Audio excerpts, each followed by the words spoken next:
పార్థసారథి గారు. ధన్యవాదాలు అధ్యక్ష. ఆంధ్రప్రదేశ్ అసైన్డ్ భూముల చట్టం 1977 పేదలకు ఒక వరం అధ్యక్ష. భూమి లేని పేదల కోసం వాళ్ళ జీవనోపాధికి వ్యవసాయం చేసుకోవడానికి అసైన్డ్ భూములు మనం కేటాయిస్తాం అధ్యక్ష. దీంట్లో వాళ్ళు వ్యవసాయం చేసుకోవచ్చు, బతకడానికి అవకాశం ఉంటుంది. అంతేకాని ఈ భూమిని ఏ విధంగానూ కూడా ట్రాన్స్ఫర్ చేయలేము, ఏ విధంగా ఎవరికి అమ్మలేము, ఎవరికి గిఫ్ట్ ఇవ్వలేము, లీజుకు ఇవ్వలేము, దాన్ని తనఖా కూడా పెట్టలేము అధ్యక్ష.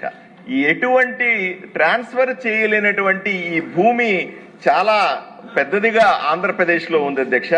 గత వైఎస్ఆర్సీపీ ప్రభుత్వ హయాంలో ఈ రకమైనటువంటి అసైన్డ్ భూములైనా ప్రభుత్వ భూములైనా సరే వేల లక్షల ఎకరాలు వైఎస్ఆర్సీపీ నాయకులంతా కూడా ఆక్రమించుకున్నట్టుగా తెలుస్తుంది అధ్యక్ష.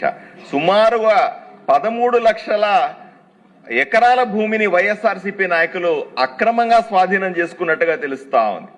అసైన్డ్ భూముల్లో ఎవరికో మనం ఎస్సీలకో ఎస్టీలకో బీసీలకో ఎవరికైనా పేదవాళ్ళకి భూమి ఇస్తే దాన్ని తప్పుడు ధృవీకరణ పత్రాలు పెట్టి రిజిస్ట్రేషన్లు చేసుకున్నారు, దాన్ని ట్రాన్స్ఫర్లు చేసుకున్నారు, లేఅవుట్లు చేసి అమ్మేశారు.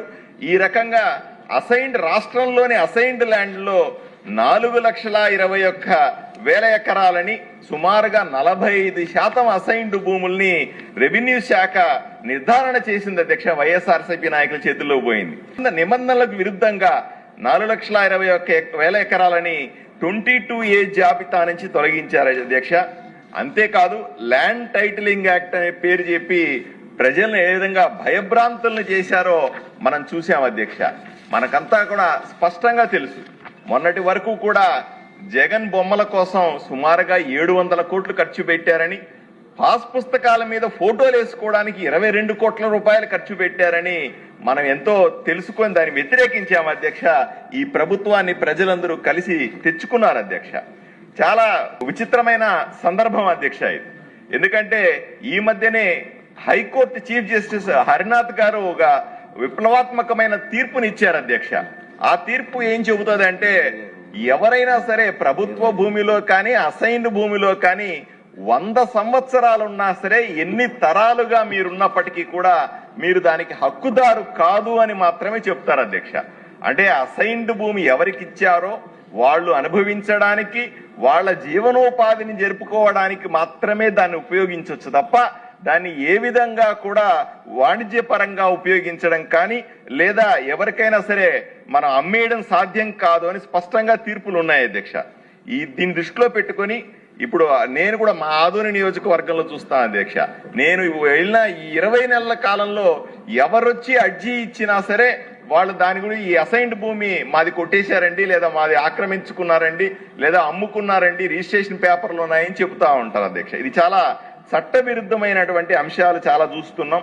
ఇప్పుడు రాష్ట్ర ప్రభుత్వం 10,000 మెగావాట్ల సౌర విద్యుత్ ప్రాజెక్టులను ఏర్పాటు చేయాలా, పిఎం కుసుమ్ అనే ఒక పథకం ద్వారా పంపు సెట్ల పైన కూడా సౌర పలకాలను ఏర్పాటు చేసి దాని ద్వారా కరెంటు ఉత్పత్తి చేసి వాళ్ళ పంపుకు సరిపోయేలాగా కరెంటు వాడుకునే పద్ధతిని తీసుకురావాలన్న ఉద్దేశంతో ఈ సవరణ చేపట్టింది అధ్యక్ష. 2030 నాటికి 50% సొంతగా మనము విద్యుత్తును తయారు చేసుకోవాలని. ఎందుకంటే ఇప్పటికి కూడా మనము బయట నుంచి విద్యుత్ కొంటున్నాం అధ్యక్ష. అంతేకాకుండా అడవులను చెట్లను పెంచి 2030 నాటికి కాలుష్యాన్ని తగ్గించాలనే బలమైన సంకల్పంతో ఉంది అధ్యక్ష. వీటిని మనం ఆహ్వానించదగ్గ అంశాలు అధ్యక్ష. ఎందుకంటే ఈ రోజు మనము జగన్మోహన్ రెడ్డి ప్రభుత్వంలో చూసాం, 5 రూపాయలు కొనాల్సినటువంటి కరెంటుని 14-15 రూపాయలు పెట్టి కొన్నారు అధ్యక్ష. ఈ రోజు మనం తగ్గించుకుంటా ఉన్నాం. జగన్మోహన్ రెడ్డి 9 సార్లు కరెంటు బిల్లు పెంచితే మొట్టమొదటిసారి కూటమి ప్రభుత్వం వచ్చిందట కరెంటు బిల్లు తగ్గించింది అధ్యక్ష. ఇది చరిత్ర. దీన్ని మనం అన్ని కూడా ప్రజల దృష్టికి తీసుకెళ్లాల్సిన అవసరం ఉంది అధ్యక్ష. ఏదైతే ఈ పేదలకు ఇచ్చిన అసైన్డ్ భూముల్ని ఎవరికి ట్రాన్స్ఫర్ చేయలేము లేదా కమర్షియల్ గా వాడుకోవడం సాధ్యం కాదనే విధంగా ఉన్నటువంటి ఈ చట్టాన్ని సవరించాలన్న ప్రభుత్వ ఆలోచన నేను స్వాగతిస్తున్నాను అధ్యక్ష. దీర్ఘకాలిక లీజులపై ఈ అసైన్డ్ భూముల్ని పవర్ జనరేషన్ కోసం ఉపయోగించవచ్చు అన్నటువంటి ఈ సవరణ చాలా ఉపయోగకరంగా ఉంటుందని, అటు పేదలకు ఉపయోగకరంగా ఉంటది, ప్రభుత్వానికి కూడా తన లక్ష్యాన్ని చేరుకోవడానికి ఉపయోగపడుతుందని నేను వ్యక్తిగతంగా భావిస్తూ ఈ బిల్లుకు సంపూర్ణ మద్దతు ప్రకటిస్తున్నాను అధ్యక్ష.